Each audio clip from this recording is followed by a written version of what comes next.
birthday parties, no kings. So with that, let us go ahead and get into our community agreements for tonight. First, respect everyone. No discrimination, harassment, or inappropriate behavior will be tolerated. That includes romantic or sexual attention. Our calls and our meetings are a no pursuit zone. Stay grounded.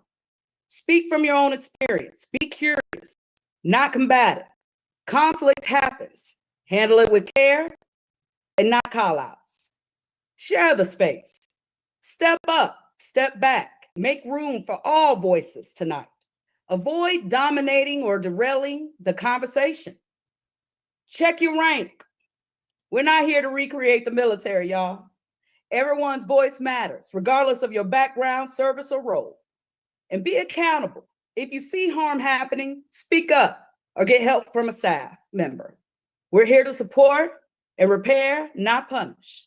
So with that, I'd like to go ahead and turn it over to our MC tonight, our political director, Naveed Shah. Naveed, take it away.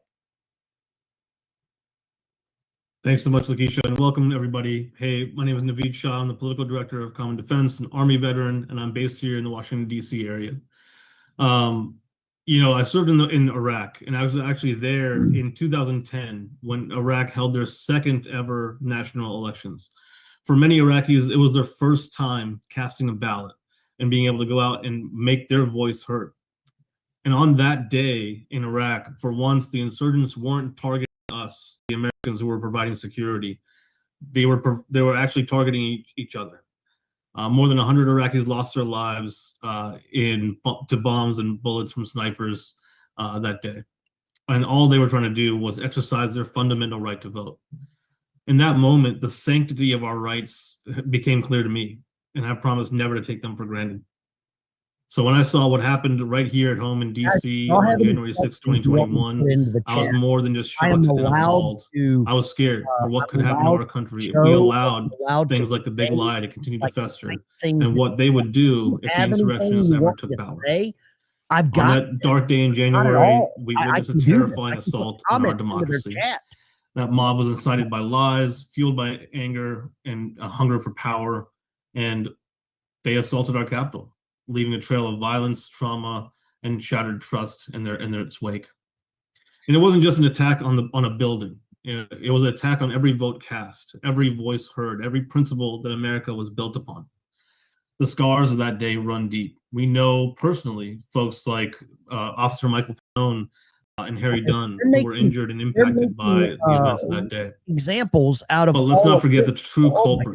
It was a mix of political ambition and disregard for the truth that birthed that insurrection. I'm trying to turn Donald Trump was fueled by a personal grievance and a hunger for power. He weaponized those lies and tried to steal an election. Yes, and he unleashed a mob on our democratic process. I hope we. And while that day itself was etched in history, it wasn't an isolated incident. Let's pull back. And across the country now, we're seeing what happens when those kind of powers come. A little Q&A. We can ask. I don't want to scare everybody, but we know that more than 4,000 National Guard soldiers are currently activated, as well as 700 Marines in California in response to the anti-ICE protests that were happening there last week. And we just saw, I'm sure many of you saw, hours ago, Senator Alex Padilla of California went to a press conference and tried to speak his mind, as he has a right to do. It's a press conference. You're allowed to ask questions. And instead, he was violently assaulted and put in handcuffs. Off attendee chat. If that's what they can do to a senator, imagine what's happening to the regular people who are caught in the ICE dragnet. Oh my gosh. And that's why it's more important than ever that we stand up for our rights. Good. The president and his regime are manufacturing a crisis. And even when the governor, the mayor, even the LAPD police chief are saying there's no need for military intervention, they want to send Marines in to Los Angeles. So what I'm trying to say is it's really important right now for us to get together and ensure that we commit to deliberate, strategic nonviolence. It's a powerful moment right now to protect democracy in our communities. While Trump and his cronies are watching the show in DC, Americans are going to be at home, stuck choosing between healthcare, childcare, and feeding their families. Right. His birthday parade isn't about patriotism, it's about power. And here's the truth. In a recent poll that Common Defense did of veterans across the country, 70% of veterans, including majorities of Republicans and independents, said they are opposed to Trump's birthday parade. Because we know that you don't honor the troops by making them props. That's why Common Defense and our other military veteran organizations and partners are so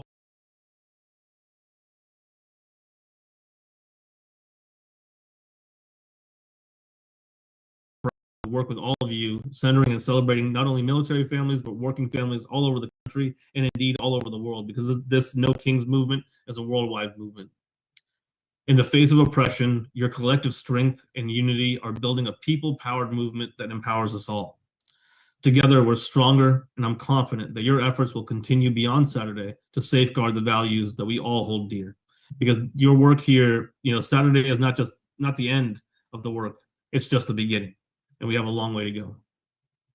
With that, I'm going to pass the mic to my dear friend, Amy Allison, Army veteran and board member of Common Defense and founder of I just asked a She question. the People. Bring our family. I have a large family of 3 transmission mechanic members. Thanks so much. Hi, everyone. I'm Amy Allison, Army vet and proud board member of Common Defense. I just want to start by saying thank you to each one of you for showing up today.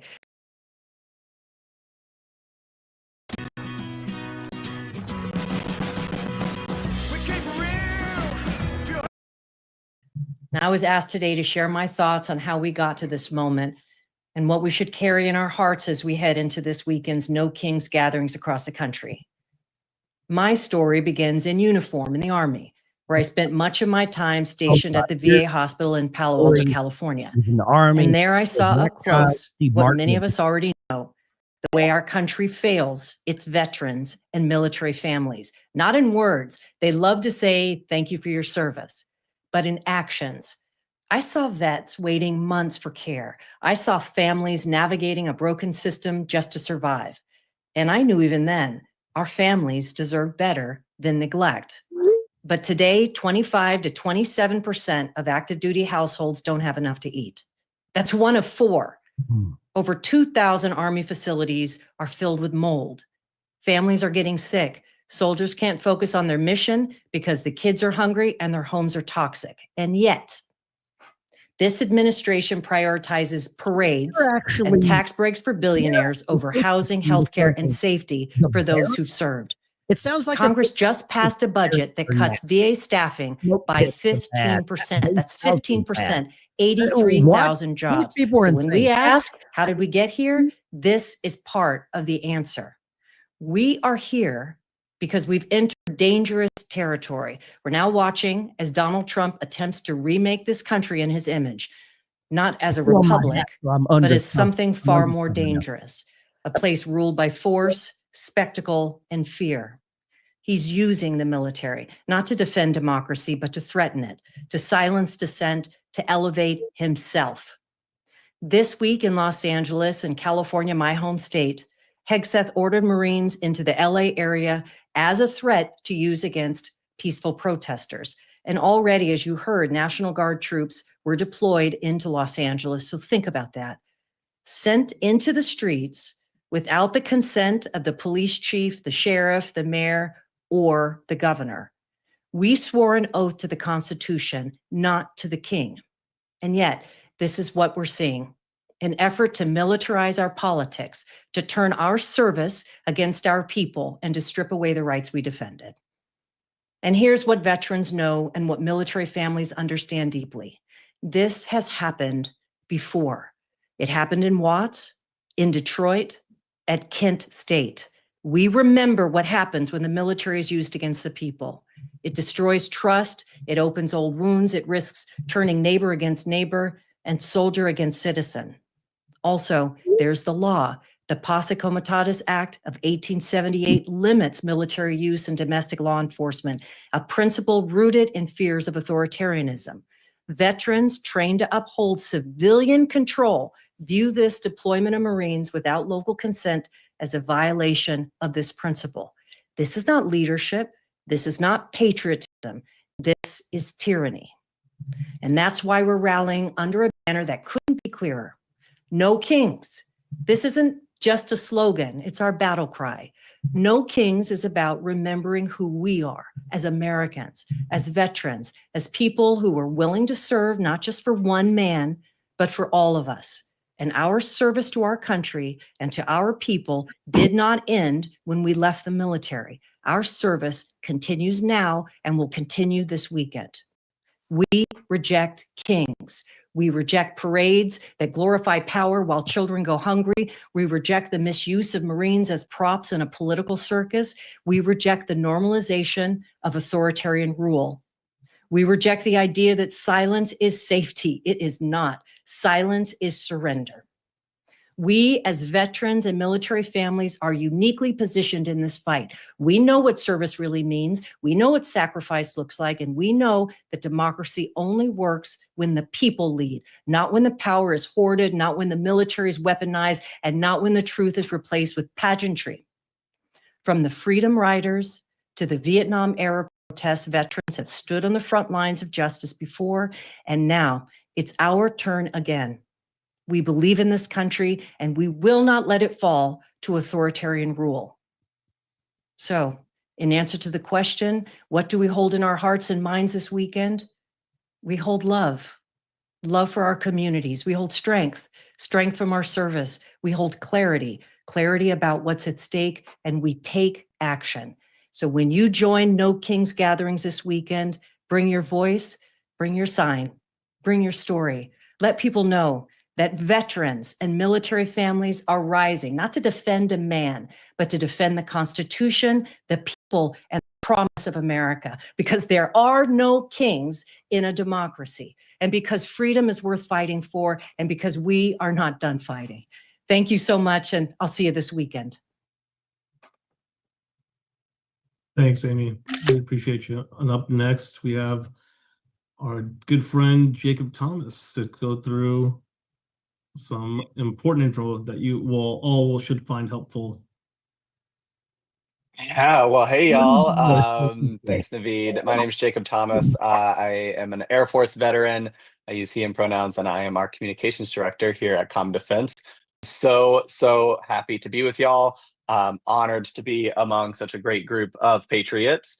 And I'm going to throw in the chat here a Google Doc that we have with kind of collaborating from a few of the different talking point pieces and messaging guides that have been out, both with our friends at the No Kings kind of headquarters with our folks at Indivisible, but also different pieces that we put together specifically for veteran talking points as well, and what to do both in terms of when you're out this weekend, but also in helping you find your voice and get that out there in terms of direct to camera videos or letters to the editors or op-eds that you can put out, even if you're not going to be speaking at one of these rallies, but just attending, or maybe you can't make it because you have work or something else.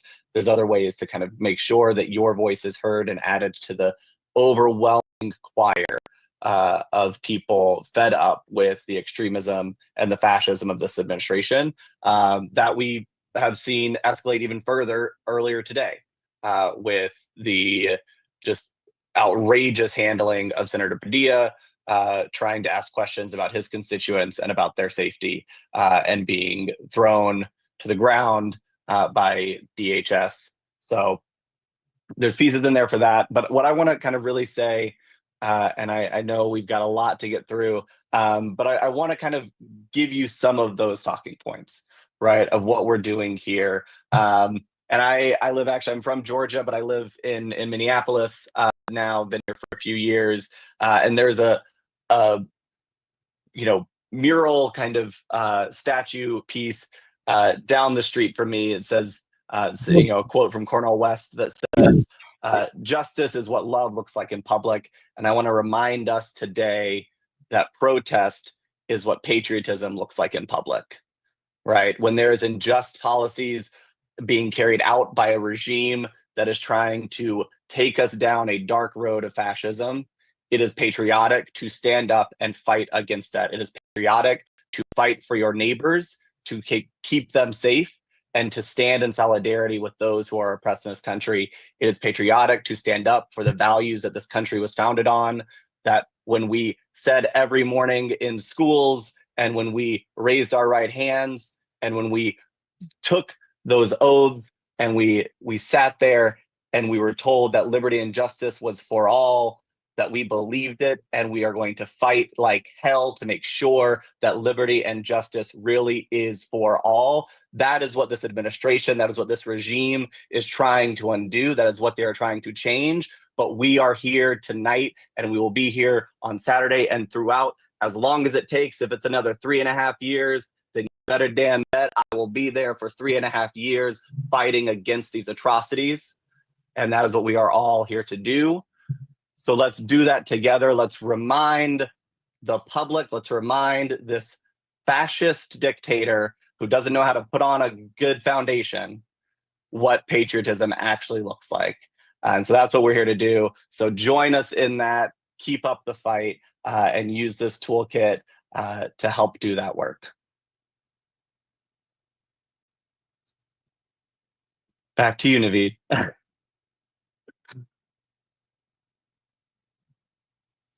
Oh my God. All right. Thanks so much, Jacob. And up next, we have, let me pull up your slides. Alex Rich is going to be going over some safety and security stuff. He's an army. Jump in.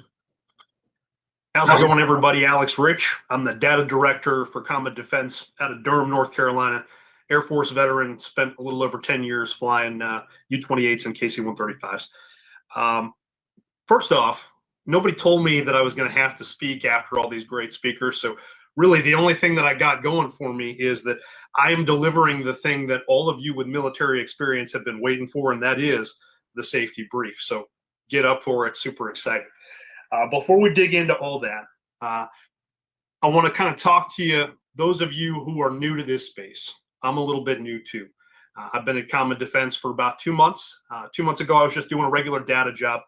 And, you know, one of the first things that DOJ did was cut folks who worked on the Veteran Crisis Hotline. The call people make are at risk of suicide.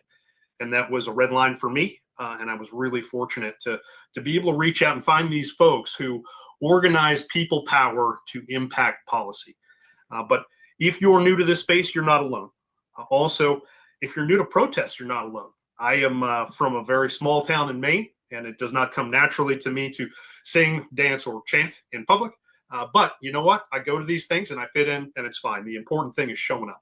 That people power thing is when we all come together in a public space and are seen supporting the values that we care about. So no matter how comfortable or uncomfortable you are in this space, we want you there. We're glad that you're committing to come on Saturday. We're going to talk about in this safety brief what to bring. We're going to talk about situational awareness. We're going to talk about preparing to de-escalate, and then we're going to talk about some tactics for de-escalating, because at the root of this whole effort is our mission to be a peaceful protest. And there are some challenges to that that we're going to work against. First off, we'll go into what to bring. Being prepared is always important. You want to bring a fully charged cell phone, and you want to consider turning off the Face ID or the biometric unlock for that. Just a security measure. It's good if only you can unlock your phone with a passcode in case anything happens that's kind of wild. You want to bring water. You want to bring snacks. You want to bring sunscreen just about anywhere you are in the country this weekend. ID is important. If you have any personal meds, particularly a rescue inhaler, you want to have that with you. Bring signs or flags to express your opinion. And really importantly, bring that veteran hat or that veteran identification. The veteran voice matters in movements like this. So real important to have that. Things that are also nice to have, you want to bring Band-Aids and first aid gear, particularly if you got a medical background, you never know. You want to bring an event map if you're at one of the larger events. Bring your team, family, friends, and have a rally point pre-briefed in case you get separated. Now we're going to dive into situational awareness. I want to say up front with this, we expect these to be fun rallies. They're very well coordinated. We expect everything to be peaceful, but also as folks from a military background, we always want to be prepared. So we're going to lean into that instinct that you have to maintain situational awareness and just kind of pre-brief you on what to be aware of. You want to kind of know how the crowd's moving. Look for bottlenecks. Look for changes in motion that might be indicative of something shifting. You want to be aware of the people around you, folks who are upset, potentially injured, having mobility issues. In big crowds, it's easy for folks to get hurt. So one of the things that we can do is just be aware of those folks and be a battle buddy for them if we see somebody struggling. We want to be aware of counter protesters and agitators. Part of their mission is to disrupt our mission. And when we can see them and de-escalate them in time, we can keep this the peaceful show of people power that we want it to be. You want to be aware of vehicles close to the crowd and the crowd's impact on traffic. Sometimes people get frustrated. Just a thing to keep an eye out for. You also want to be aware of where law enforcement is, what they're saying, and how they're moving. Next, we're going to go into preparing for de-escalation. I will tell you, my first protest was at Lafayette Square in D.C.